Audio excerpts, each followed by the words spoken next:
Hello YouTube, thanks for tuning back into another video. We're here with the Buggy as promised. We are continuing this build and we have some really sweet stuff for it planned for today's video as well as many coming forward. So a couple videos ago, we promised you guys that we were going all-wheel drive in the Buggy. Now we didn't specify exactly what drivetrain or engine we're gonna be using, and today we'll touch a little bit more on that. But the first process when going all-wheel drive is obviously getting the chassis ready. Now this car behind me originally started as a Honda CRX. Right now it's obviously exoskeleton. It has a whole bunch of roll cage on the outside and it doesn't look anything like it aside from the firewall, the center section on the bottom, as well as the rear end. That being said, the rear end is still 90% how it was from the factory. Now, the rear subframe, they did reinforce it in the past just to make it a little more rigid, but it still uses the OEM mounting points, lower control arms, and the rest of the things that a Honda CRX would.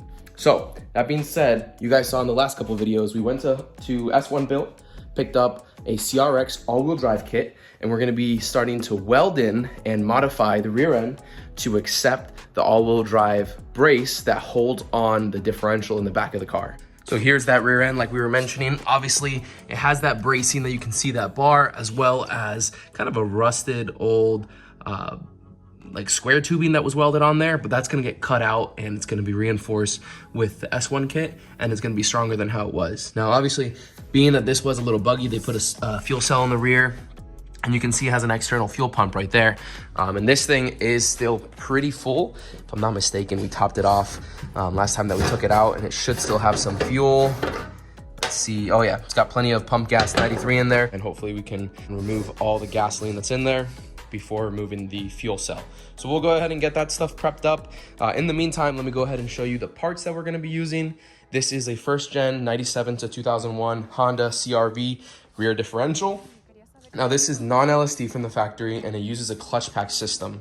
We used this diff a couple years ago in our other Honda CRX build that was also all-wheel drive, but that wasn't an exo cart, that was a full regular car. But we're going with the same method on this one. Right now, we're still gonna use the clutch packs that engage the rear differential in that fashion. We're not gonna be pinning the clutch packs yet. Once you pin them, then you need a viscous coupler and you need a controlled slip in that drive shaft. So right now we're keeping it clutch activated like the factory had it. And we have some axles on the way, drive shaft on the way, but the important thing today is getting that bar welded into the chassis and that plate bolted up into the back of it. So right now we have the car running, just idling, and we have the fuel return going right into this. It's not a problem. I would prefer to do it if the car was off, but given that's how it's wired up, that's no problem. We'll go like this, and once it's out of gas, it'll go ahead and turn off.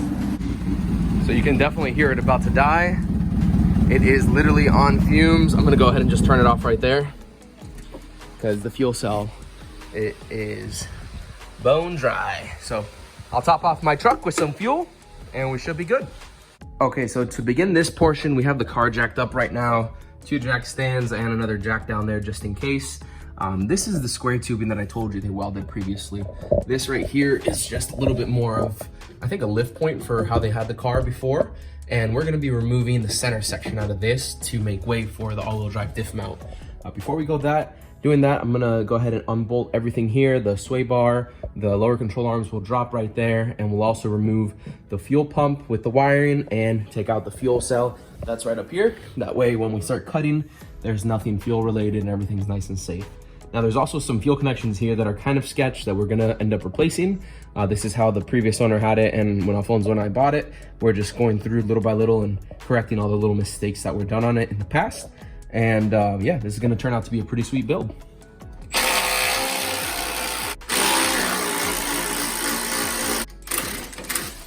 So this seems pretty cool, like a little adjustable hind joint like brace for the bottom. So whoever put that on, that's a pretty good idea.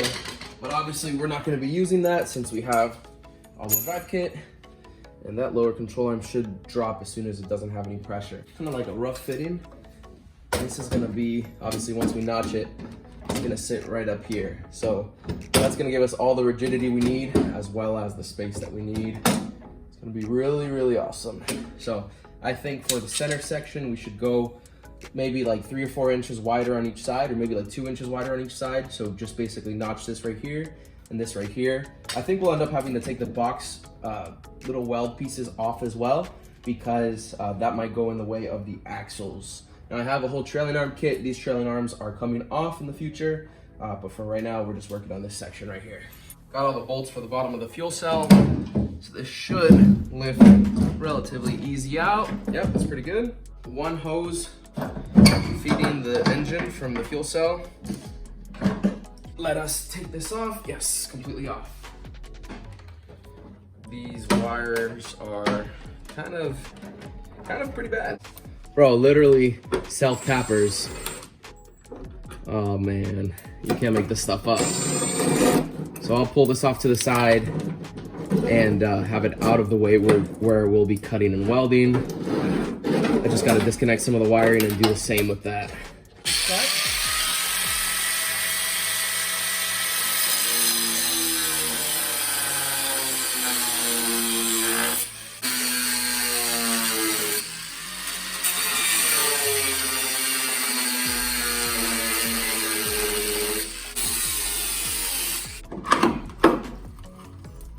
Oh man, you guys see the rust in there?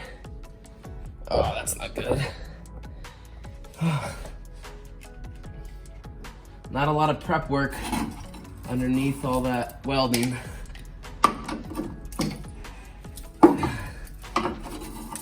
Wow, a whole lot of rust in there.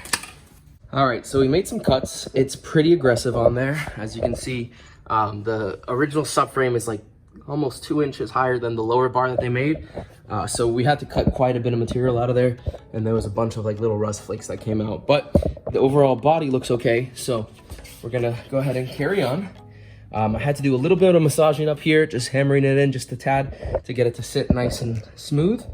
And let's go ahead and just mock up this diff plate real quick and see if we can start fitting this piece on before we drill the new holes for the top bolts. So this thing bolts into the bottom section, the OEM area for the lower control arms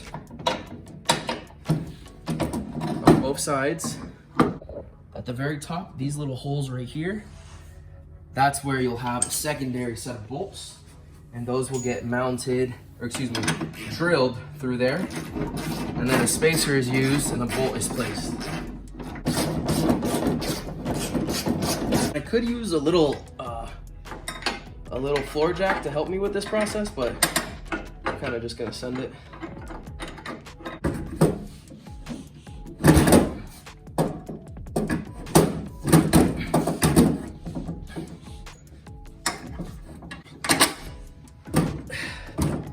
Okay, so under the car, you can see that we have the bottom bolt in place for the differential. And since we have the S1Built bracket, this uses the highest possible axle location. So the diff sits higher, that way you have straight axle and less problems with binding.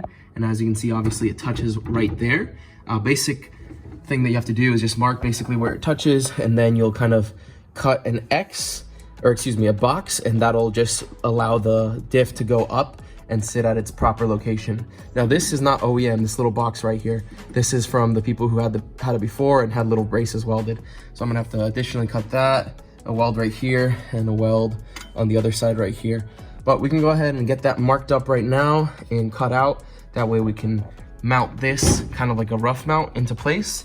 And you can see right there, it needs maybe like an inch back, which will be maybe an inch or half an inch upwards on the differential, and then that'll be mounted right there. So we're getting close. It's just a matter of clearancing that area now.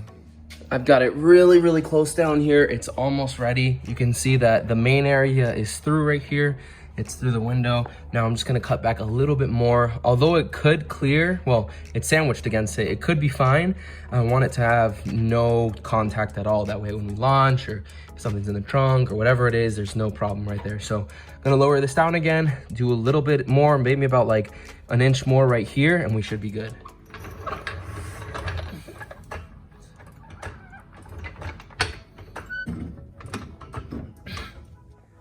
Diff is loosely mounted in there. Like I mentioned, we still only have the bottom bolts holding it up.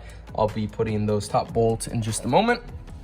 But as you can see, it is being held into place. Everything clears pretty well, and we have plenty of space. Now, the only thing that I can think of is once the axles are in, I wonder if it's gonna hit against this bar, just because this is an aftermarket piece right there. On an OEM car, you won't have that issue. This is just because the person who had it before, like we mentioned, braced that right there and had that extra piece. So we might end up having to cut this out completely. We are going to be looking at the hardware for the top. So for the top section, you have a bolt, a nut, and a spacer. So obviously nut, this is gonna go right here once it's drilled through. Then the bolt is gonna go through the top right here. And you have this little spacer, and this spacer is gonna have the thick part against the subframe right here, and the small part against the plate. The reason that they do it like that is because it's this is weaker, so you want more contact area, and this is stronger, so you don't need as much contact area right there. So basically what we're gonna do, we're going to place the spacer in there along with the bolt and figure out the location of exactly where we need to drill through. And then once we have that marked, we'll drill a hole through on this side all the way out to the other side, and we'll be able to put this in with the bolt on the other side, or excuse me, the nut on the other side. I recommend getting a large washer just to sandwich that a little bit better, but you don't have to if you don't want to. It's just something that I'd recommend as an extra precaution. I have a smaller drill bit than what we'll end up using, but it's a weird angle, so we're gonna go in like this.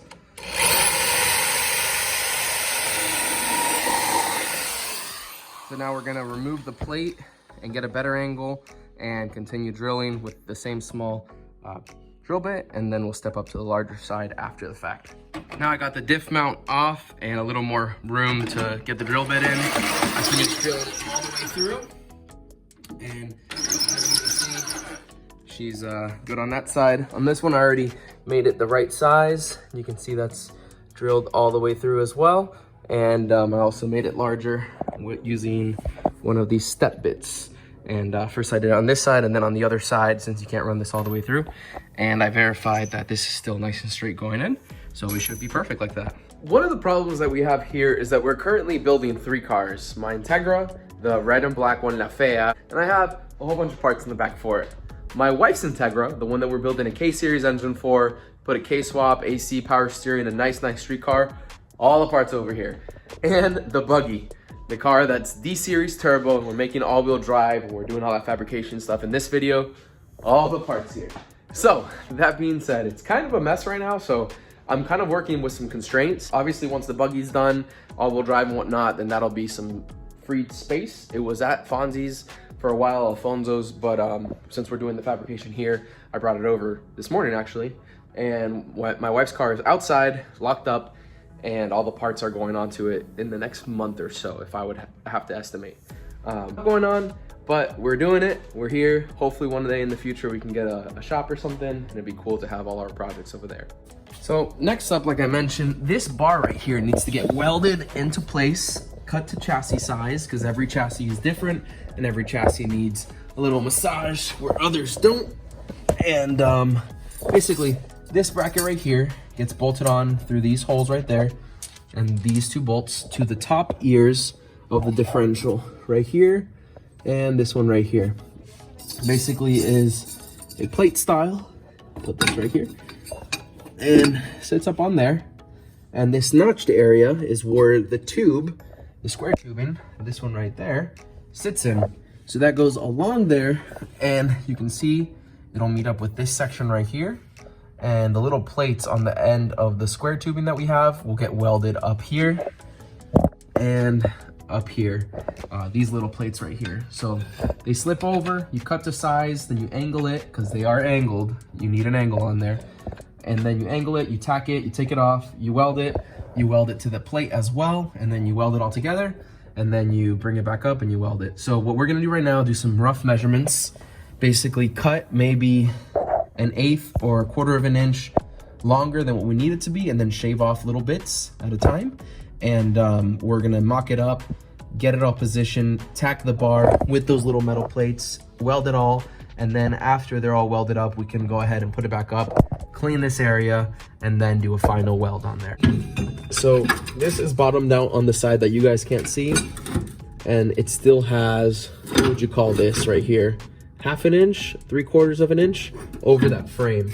Obviously, once it's shorter, it's gonna kind of suck up in there because the front has a lip that direction, or excuse me, it has like a curve that direction. So it's gonna change a little. What we'll do, instead of cutting it right to the spot we need it to, or that we think we need it to, we'll go about 1/8 or 1/16 of an inch less cutting. That way, once we have it, we don't cut too much, you know, and then this will get slipped on afterwards. But I'll go ahead and do a rough measurement right now, or a rough mark on it, and try to cut it off, and then we'll come back and test again. So I think it needs to be cut roughly to that blue line. I'm cutting right before it just to try to get a little bit of extra, just in case if I mess up, you know. So start this, let it start on there. And yes, I'm gonna make a mess down here, but I'll broom it up later. And this is pretty self-explanatory. It's just a bandsaw. Cuts down with a bladed band that goes and spins in here. This is a really, really cool tool if you're planning to do any type of fabrication or cutting, either metal, or you can do like some woods, plastics. They sell different bands for different types of materials. One of my favorite tools of all times, to be honest. And it cuts pretty precisely, and also you can move this at angles and cut it at different angles. It is right here sitting flush when I weld it, that's good. And if it's sitting like this, that's still fine, because I'll weld it from the outside and then the inside. So there's a little bit of give, obviously. So this plate design that's included with the bar is really, really cool. Instead of just having a flat piece, that makes it so much more difficult, because if you angle it, then you have to add a whole bunch of filler, and it's just not a true weld. So by doing it with a slip-on design like S1Built does, it makes the whole process so much easier and a lot stronger. Okay, this bar is really, really close. It is very, very snugged up, and even with these little end pieces, we still have the bar as far as it can go. That way we have maximum coverage. So you can see it's resting right there on top of the diff, and the diff still needs to be tightened up and put to its final position, but we have a good point of reference right now to know exactly where we need to shave on the body. So everything about 1/2 inch to 1 inch away from this outer line needs to be cleaned off. And that means taking a flap disc to it and literally grinding all of this away.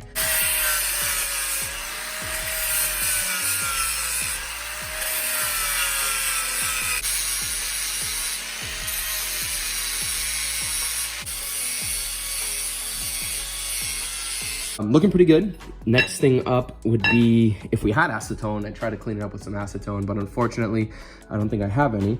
But we're gonna place it back up with the diff bolted and tightened down with the bolts, and then we can give it a couple rough tacks, bring it down, fully weld the bars to the outside corners, and then we'll be good. So right here, I have a little magnet just holding this flat against the body.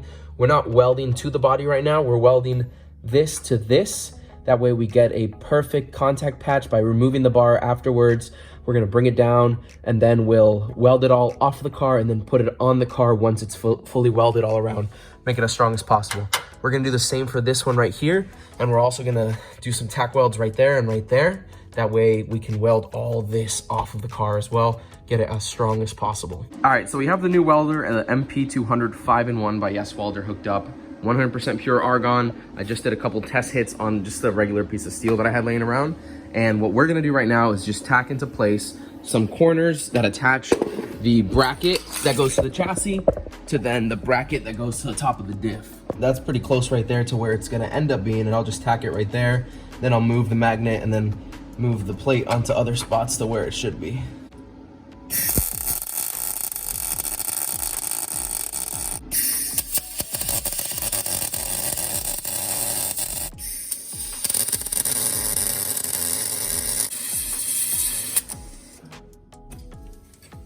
And there goes the power. I just went for round 2, tried welding the other side, and same thing happened. So I don't know what we're gonna do.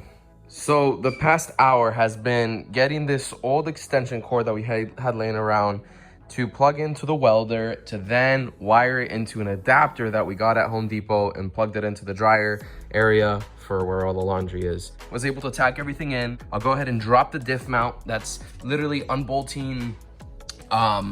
Actually, I don't have to take off the brace in the back. I just have to take off the differential itself with those 19s and then this whole section should drop off. I guess in theory, I could unbolt just the brace at the very top from the top section of the diff, but I wanna have it just slide right down and then I can slide it right back up because it should be pretty wedged in there and not have a lot of clearance to do a lot of like maneuvering now.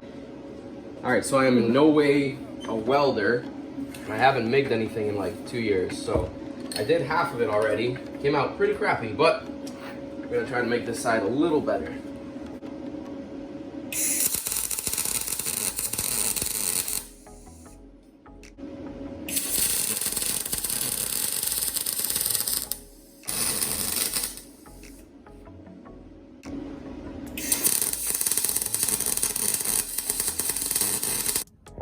Now that the bar is all welded up, we can go ahead and install the diff back in, mount everything how it's supposed to be with the bolts, tighten it down to spec, and what we're gonna do is tack that bar onto the chassis itself, and then once again, remove the differential because we wanna have as much access we can to get those corners all welded on and wrapped around as much as possible.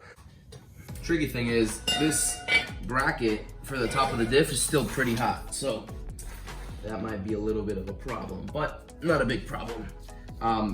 Since it's multiple pieces, I'm gonna kind of just put this into place first and then kind of wedge it up there and put the diff in after. I tacked up one side of it off camera. Now I'm gonna tack up the other side. I'm just gonna get maybe like a tack here, here, and there, something strong just to hold. And the plate is thicker than the body, so I try to heat this up first by welding directly to this and then like pull it into the body.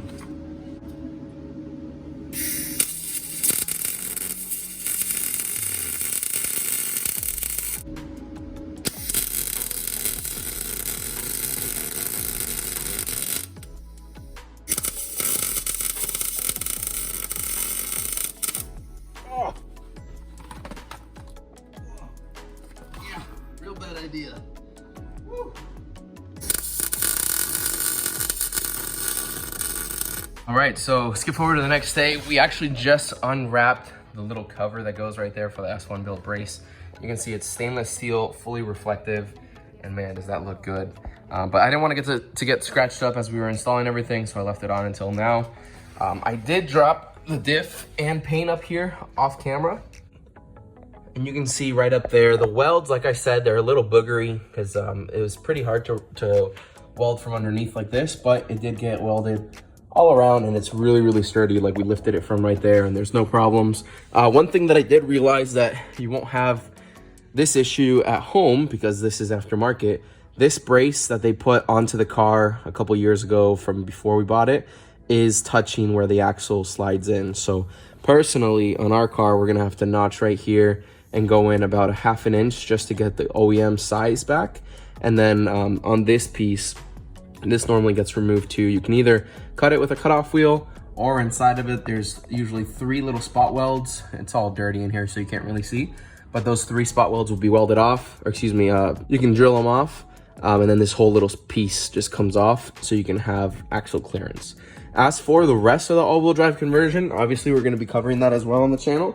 But essentially, what you need to do is have these aftermarket trailing arms. These are by S1Built and they're also stainless steel, fully aftermarket with their own proprietary all-wheel drive hubs and different components like these shock forks that offset the shock. So, well, actually it keeps the shock in the same geometry, but offsets the side of it. That way you can have an axle pass through the center. So we'll be covering that in a couple other videos.